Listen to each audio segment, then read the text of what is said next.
Түрмеге қамалған мысық туралы ерекше оқиға 2021 жылы Шри-Ланкада орын алды.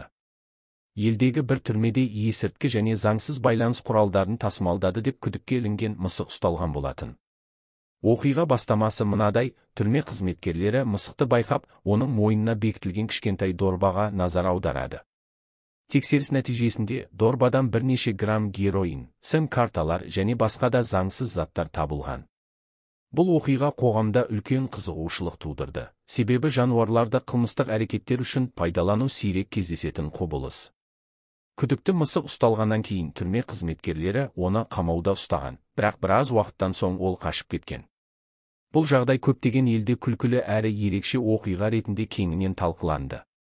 Осы оқиға жануарлардың қылмыстық әрекеттерде қалай пайдаланылуы мүмкін екендігін көрсетті. Сонымен бірге ол қоғам назарын қылмысқа қарсы күрес әдістеріне аударды.